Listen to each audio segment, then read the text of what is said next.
ভারত তাহলে প্রতিশোধ নিল, এক অর্থে প্রতিশোধ।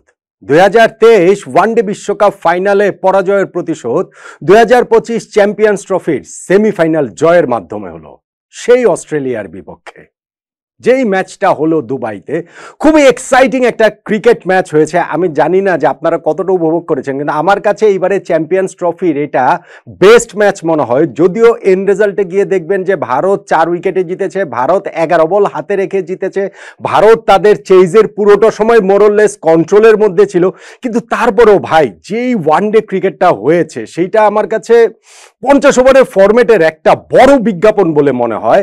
এই যে ওয়ানডে ক্রিকেট হুমকির মুখে রয়েছে, এই ওয়ানডে ক্রিকেট বিলুপ্ত হয়ে যাবে, এইসব কথাবার্তা যারা বলেন তাদের জন্য এই ম্যাচটা একটা শিক্ষা হয়ে থাকবে যে কি দুর্দান্ত ম্যাচ হতে পারে। টেস্ট ম্যাচের মিনিয়েচার যে ওয়ানডে ম্যাচ, এবং সেই জায়গাটাতে কতগুলো বাকে বাকে যেটার পরিবর্তন হয়, টেস্টে যেমন সেশনে সেশনে পরিবর্তন হয়, এই ম্যাচটাতে আমার কাছে সেই রকমই মনে হয়েছে। হ্যাঁ, ভারত শেষ পর্যন্ত গিয়ে যেটা বললাম 4 উইকেটে জিতেছে, চ্যাম্পিয়ন্স ট্রফির ফাইনাল খেলাটা তারা নিশ্চিত করেছে। কিন্তু অস্ট্রেলিয়া লড়াই করেছে ভাই, বাঘের মতো তারা লড়াই করেছে, তাদের সীমিত সামর্থ্য নিয়ে তারা লড়াই করেছে। কিন্তু শেষ পর্যন্ত এই ইন্ডিয়া আসলে টু গুড। এই ইন্ডিয়ার সঙ্গে খর্বশক্তির দল নিয়ে অন্তত পক্ষে পারা যায় না। এখন আপনি বলতে পারেন যে অস্ট্রেলিয়ার এইবারের চ্যাম্পিয়ন্স ট্রফিতে যেটা হয়েছে, মূলত তো তাদের বোলিং লাইন আপটাই, পেস বোলিং লাইন আপটা তো একেবারে নাই হয়ে গিয়েছে। সেই মেইন স্ট্রেংথ যদি তাদের বোলিং লাইন আপটা থাকতো, এই ম্যাচটা তো যে 264 রান করেছে সেটা করেও তারা জিততে পারতো। এখন এইসব কথাটা তো বলে তো আসলে কোনো লাভ নেই। ইন্ডিয়া একটা প্রফেশনাল চেজ দিয়েছে, এবং পুরো ম্যাচটা আমার কাছে একটা চেজ গেম, দাবা খেলার মতো মনে হয়েছে, যে দুইটা পক্ষ তাদের মতো করে চাল দিচ্ছে, এবং ম্যাচের অনেকগুলো মোমেন্টেই এইখানটাতে ম্যাচ এদিকে ওদিকে গিয়েছে। ভারত যে ফাইনালে উঠে গেল, সেইটা টার্নিং পয়েন্ট বেছে নেওয়াটা তাই খুব কঠিন। হ্যাঁ, আপনি এখন সহজেই বলতে পারেন যে বিরাট কোহলি যে ক্যাচ মিসটা হয়েছে সেইটাই টার্নিং পয়েন্ট। 51 রানে কোহলির ক্যাচ মিস হয়েছে, তিনি 84 রান করেছেন, ওই জায়গাটাতে পার্টনারশিপ হয়েছে। কোহলিকে আগে আউট করতে পারলে অস্ট্রেলিয়ার চান্স আরো অনেক বেশি থাকতো, অবশ্যই সেটা একটা টার্নিং পয়েন্টের দাবিদার। আপনি খেয়াল করে দেখুন, অস্ট্রেলিয়া যখন 264 রান করেছে, সেইটা কি এই উইকেটে পার স্কোর ছিল? আমার কাছে মনে হয়েছে যে এই উইকেটে পার স্কোর 280-85, অর্থাৎ 20-25টা রান অস্ট্রেলিয়া কম করেছে। আর যখন আপনি মাথায় রাখবেন অস্ট্রেলিয়ার অনভিজ্ঞ বোলিং লাইন আপের কথা, তখন ব্যাটসম্যানদের এক্সট্রা দায়িত্ব নিতে হবে, পার স্কোরের চেয়েও আরো 20-25টা রান বেশি করতে হবে। সো অস্ট্রেলিয়ার এই আজকের ম্যাচের কনটেক্সটে আমি বলবো যে 300 করলে ম্যাচটা তাদের জন্য 290, 300 এইটা যদি করতে পারতো, তাহলে এই ম্যাচটাতে তারা জিতলেও জিততে পারতো। দেন এগেন 264 রান তারা করে ভারতকে তো 265 করতে হবে, এবং ওই জায়গাটাতে অস্ট্রেলিয়া তাদেরকে অনেকগুলো সুযোগ আসলে দিয়েছে। বিরাট কোহলি ক্যাচ মিসের কথা বললাম, শুরুতে আপনি যদি হিসাব করে দেখেন, রোহিত শর্মার দুইটা ক্যাচ মিস তারা করেছে, যেটা খুবই আনইউজুয়াল অস্ট্রেলিয়ান। তারা কোহলিকে চান্স দিয়েছে, ওইখানে কুপার কনলি তার ক্যাচ ফেলেছেন শুরুতেই, তারপরে মার্নাস লাবুশেন দৌড়ে গিয়ে ক্যাচটা পেয়েও গিয়েছিলেন, কিন্তু হাতে রাখতে পারেনি। যাই হোক, সেটা খুব বেশি কস্টলি হয়নি। শুভমান গিল আউট হয়ে গেলেন, বোল্ড হয়ে গেলেন, তারপরে যখন রোহিত শর্মা আউট হয়ে গেলেন, 43 রানে 2 উইকেট ভারতের পড়ে গিয়েছিল। এরপরে একটা 91 রানের জুটি হলো বিরাট কোহলির সঙ্গে শ্রেয়াস আয়ারের, এবং কি ফ্যান্টাস্টিক সেই পার্টনারশিপ ভাই। সিঙ্গেলসের উপরে 2 ব্যাটসম্যান সিঙ্গেলস ডাবলস নিয়ে যেভাবে খেলেছেন, এইটা আসলে একটা ডকুমেন্টারি। ইনফ্যাক্ট হচ্ছে গিয়ে তারা একটা চেজ কিভাবে করতে হয়, কিভাবে মাথায় রেখে ওই রান তাড়া করাটা করতে হয়, আস্কিং রেটের হিসাব করে, উইকেটের হিসাব করে, উইকেটের ক্যারেক্টার বিবেচনা করে, এইটা আমি বলবো একটা মাস্টার ক্লাস আসলে দেখিয়েছেন। হ্যাঁ, তারপরে গিয়ে এখানে 45 রান করা শ্রেয়াস আয়ারকে আউট করে একটা ব্রেক থ্রু পেয়েছে অস্ট্রেলিয়া, কিন্তু বিরাট কোহলি তো ছিলেন, এবং আমি বলছি যে ওই মোমেন্টটা গুরুত্বপূর্ণ, নিঃসন্দেহে ভীষণ রকম গুরুত্বপূর্ণ। 50তে কোহলি পৌঁছে গেলেন, 51 রানের সময় তিনি যেটা ওই কনলির বলটাতে একটা চিপ করেছিলেন, সেইটা কনলিও লাভ দিতে যেও দিলেন না, আবার ওই দিক থেকে হচ্ছে গিয়ে গ্লেন ম্যাক্সওয়েল লাভ দিলেন। প্রবাবলি এই জায়গাটাতে দুজনের একটুখানি মিসকমিউনিকেশন হয়েছে, ম্যাক্সওয়েল এটা হাতে ঠেকাতে পারলেও ক্যাচটা ধরতে পারেননি।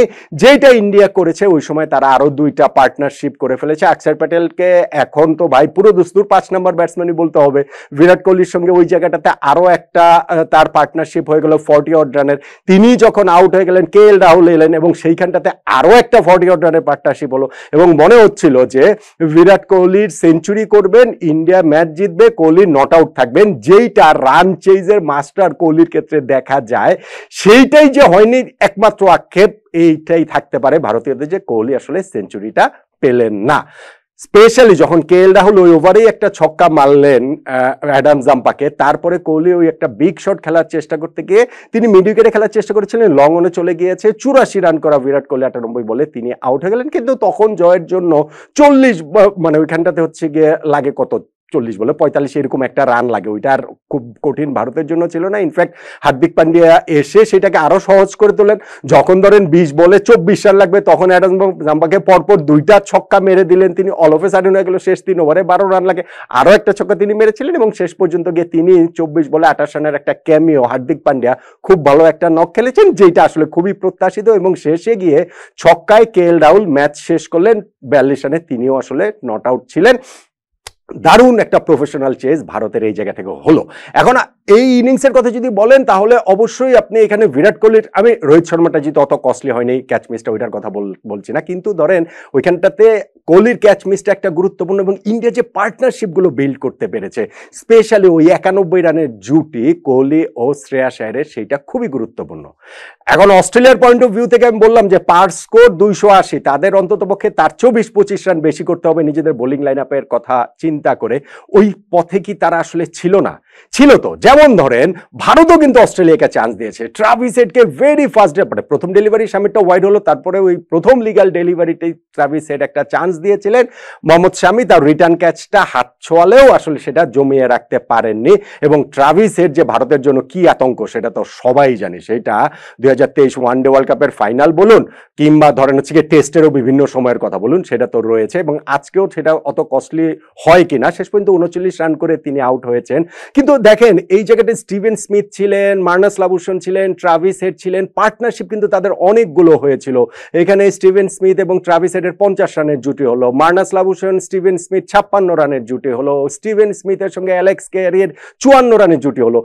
জুটি হয়েছে কিন্তু কোন জুটিটা ঠিক অত বড় আর হতে পারেনি ভারতের ক্ষেত্রে, যেটা অন্তত পক্ষে ওই যে 91 রানের যে জুটিটা হয়ে গিয়েছিল কোহলি ও আয়ারের। আমার কাছে ম্যাচের কনটেক্সট একটা অংশটা খুব গুরুত্বপূর্ণ মনে হয়, অনেকগুলো অংশই তো আমি বলছি যে পুরো টেস্ট ম্যাচের মতো হয়েছে এই ওয়ানডেটা।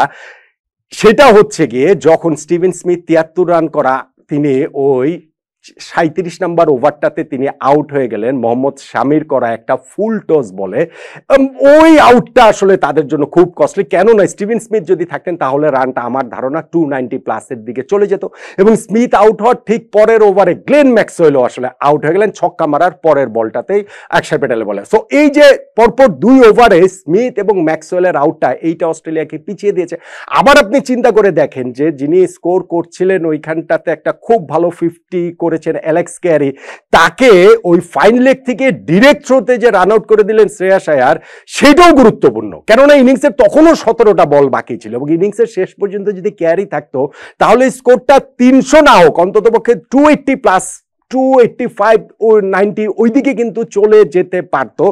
অস্ট্রেলিয়ার ফাইটটা তখন আরো অনেক বেশি হতো। ফলে এই অ্যালেক্স ক্যারির রান আউটটাও গুরুত্বপূর্ণ, খুবই ছোট ছোট জিনিস, কিন্তু এগুলো সবকিছুই আসলে গুরুত্বপূর্ণ। তাহলে শেষ পর্যন্ত গিয়ে এই ছোট ছোট প্যাসেজগুলোতে, ছোট ছোট যে জায়গাগুলোতে এগিয়ে থাকার কারণেই ইন্ডিয়া এই ম্যাচটা 11 বল হাতে রেখে 4 উইকেটে জিতে ফাইনাল নিশ্চিত করেছে। অস্ট্রেলিয়া চ্যাম্পিয়ন্স ট্রফি শেষ হয়ে গেল, ইন্ডিয়া চ্যাম্পিয়ন্স ট্রফি 2013 সালে যে জিতেছিল আরো একটা জয়ের সামনে তারা রয়েছে। এই 12 বছর পরে 1 ম্যাচ দূরত্বে তারা এখন রয়েছে। নিউজিল্যান্ড সাউথ আফ্রিকা ম্যাচের বিজয়ীর জন্য তারা এখন অপেক্ষা করবে ফাইনালটাতে। ম্যাচটাতে স্পিনাররা ডমিনেট করেছে, ভারত 4 জন স্পিনার নিয়ে খেলেছে। অস্ট্রেলিয়ার একাদশে সেখানে তানভীর সাঙ্গাকে তারা ইনক্লুড করেছে, স্পিনিং অলরাউন্ডার ওইখানে কনুলিকে তারা ইনক্লুড করেছে, ইনফ্যাক্ট ট্রাভিস হেডকে দিয়েও তারা একটা ওভার বোলিং করেছে, ম্যাক্সওয়েল বোলিং করেছেন। কিন্তু শেষ পর্যন্ত গিয়ে ভারতের এই ব্যাটিংটা আসলে টু গুড, তাদের সঙ্গে আর পেরে ওঠেনি। টার্নিং পয়েন্ট তাহলে পুরো ম্যাচের বিবেচনায় এটা কোনটাকে বলবো? বিরাট কোহলির ক্যাচ মিসটাকে বলা যেতে পারে। ইনফ্যাক্ট শুরুর টসটাও গুরুত্বপূর্ণ ছিল, সেটাও আলোচনা করতে ভুলে গিয়েছি। এই নিয়ে টানা 11টা ওয়ানডে ম্যাচে টসে হারলেন রোহিত শর্মা এবং ভারত সব মিলিয়ে 14টা ওয়ানডে ম্যাচে টসে হারলো। এটা আসলে একটা অবিশ্বাস্য ব্যাপার। সেইখানটা তো অস্ট্রেলিয়া একটু এজ পেয়েছিল। ফাইনালে গিয়ে আমার কাছে মনে হয় যে উইকেটটা খুব ভালো ছিল, খুব ভালো আচরণ উইকেটটা করেছে, প্রপার ওয়ানডে উইকেট এখানটাতে হয়েছে।